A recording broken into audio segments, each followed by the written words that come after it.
Po Blerun, po e dëgjoj mirë.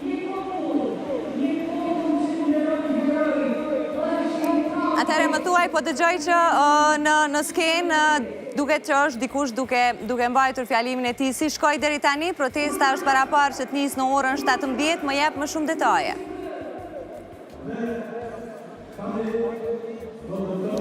Në fakt, në momentin kur u lidhëm dhe kur e filloi transmetimi direkt nga këtu nga Tirana, ishte duke performuar artistja Shkurte Feza, këngën e saj ikonike Mora fjalë, e që ishte në fakt personi i katërt i cili doli në skenë para qytetarëve të cilët janë mbledhur me mira këtu në sheshin Skënderbeu.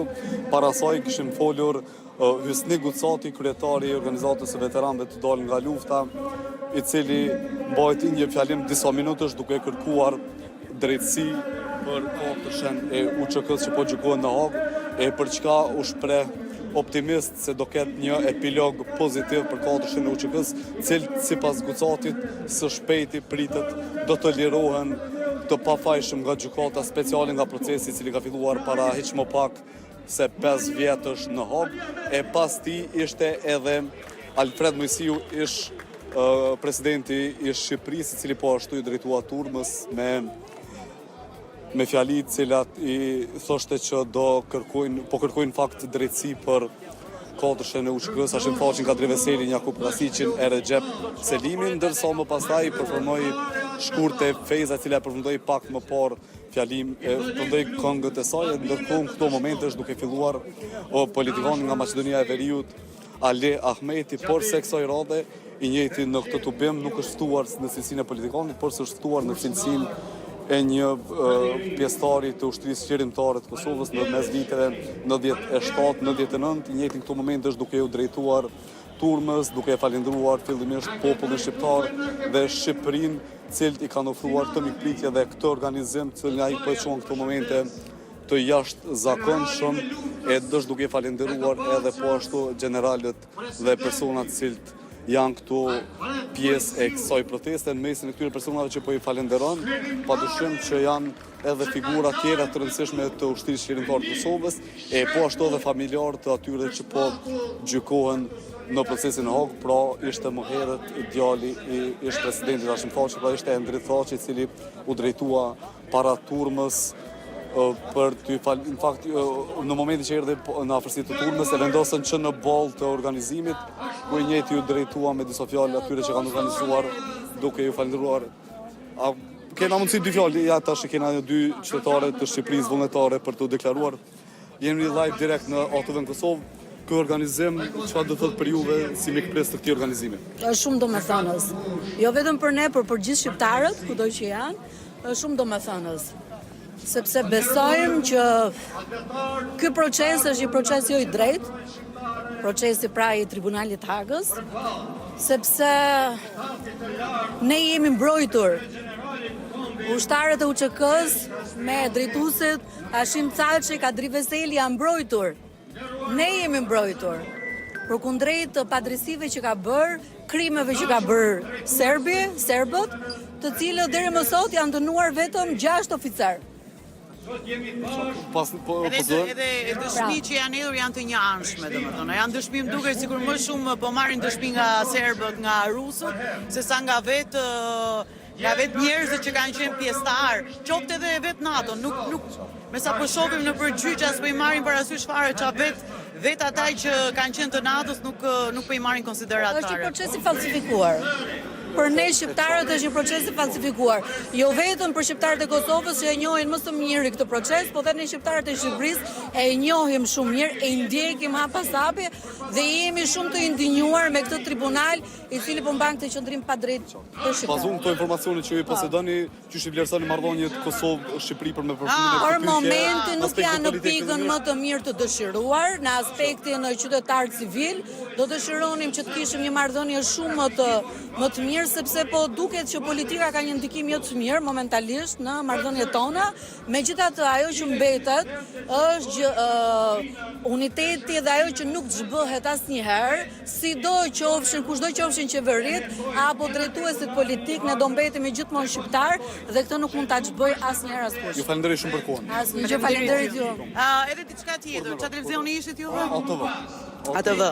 Të lutem, bëni një çikë më shumë thirrje për bashkim dhe për ta dashur ne njëri tjetrin, se më duket se nuk jemi aty ku duhet. Me ne po qesh bota, po shajmi me njëri tjetrin si mos më keq.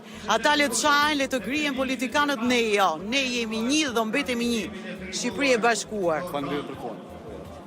Ishim me dy shtetose të Shqipërisë me cilat biseduam se përket protestës, se që më pastaj ato vazhduan edhe me fjali tjera se përket raporteve Kosovë-Shqipëri, ndërkaq tani do tentojmë të vazhdojmë vlerun edhe me disa deklarata tjera të qytetarëve të cilët janë këtu të shumt, pra jemi veç në fundin e sheshit Skënderbej, e pranë kemi shumë qytetarë që janë edhe mbështjellë me flamuj, pra do tentojmë ta gjejmë ndonjërin nga ata, po e shoh një folës potencial të shohim me meritonin, të shohim afër nëse do ketë gatishmëri për të deklaruar sa i përket kësaj proteste fillimisht.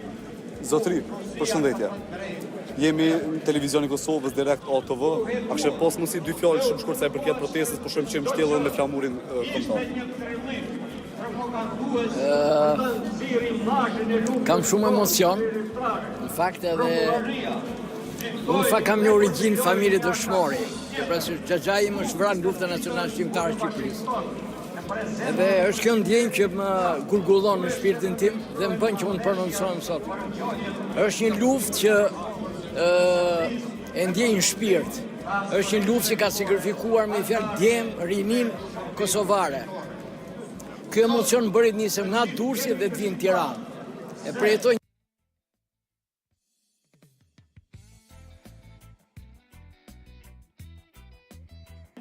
dhe për të dhënë një kuraje morale dhe jam i bindur në tjetën kohë që ata shumë shpejt do dalin të pa njollosur absolutisht, ashtu siç e dim dhe ne, ashtu siç është e vërteta, dhe e cila do të shërbej për njollosjen totale të asaj pakice në opinionin ndërkombëtar që akoma vazhdon të ketë iluzione. Unë do të thosha suksese popullit Kosovës dhe të interferoj gjithmonë me idenë që ne jemi një komb, jemi një gjak, kupton, jemi një gjak i cili ne gjithë kombët jemi bashkë. Faleminderit shumë për kohën. Faleminderit juve, gjithë mirat, faleminderit.